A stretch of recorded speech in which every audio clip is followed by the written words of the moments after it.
I'm brought here because we are in the law enforcement sector and we are seen as the people who usually infringe on the civic and political space of the citizen.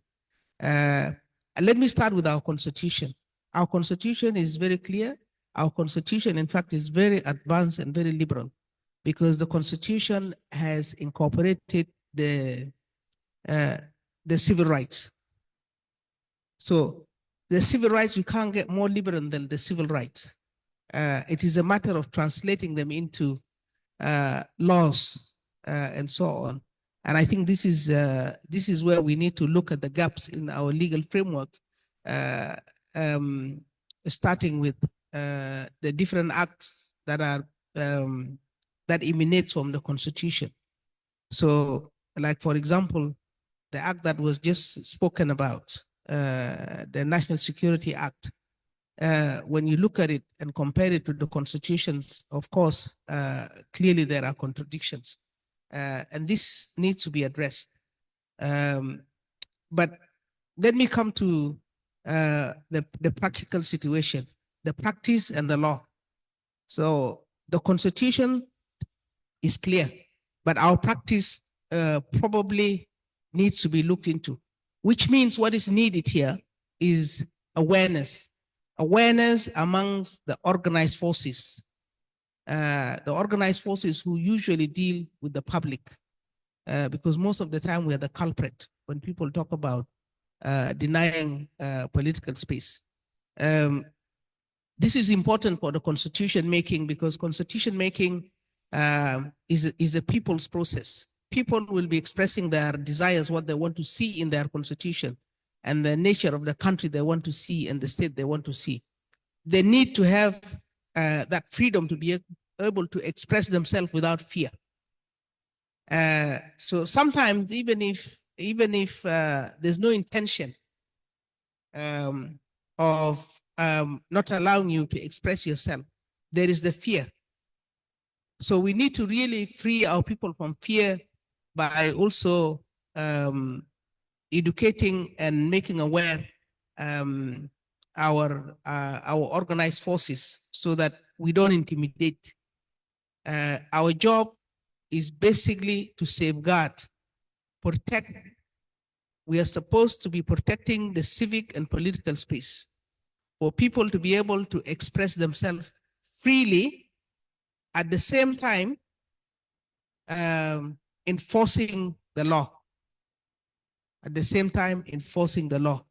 So freedom of expression does not mean that you can go insult or you can go abuse and so on. That would be now infringing on the rights of the other person. So when you talk of the civic and political space, it is not only the institutions and the law enforcement agencies, but also we as citizens. Sometimes we infringe on the rights of others to be able to express themselves freely and so on. So this will quickly take me to the fact that, democratic transition, one of the requirement and element is this civic and political space. Because we are now not in democracy, but we are working towards democratic transitioning to democracy, because now we are in transition, and this transition itself is governed by, you heard, the legal frameworks of the agreement and the constitution and so on and so forth. You can recognize a free society, a free democracy, when you find a vibrant, a strong civil society, a vibrant, free, and strong media. So these are the two other informal pillars of a democratic government, because people talk about the three pillars, but in fact, a democratic government has two other pillars. This is, and therefore checks and balances. This is the media and the civil society. So I'm saying we will work together. We are not there yet, but we have come a long way. Just imagine 3 years ago, the space politically and the space civically. And imagine today, I believe there is progress, but there is still so much that needs to be done. We still need to look at the gaps in our legal frameworks. We still need to look at the training of our people and our organized forces, so that by the time when we come to election,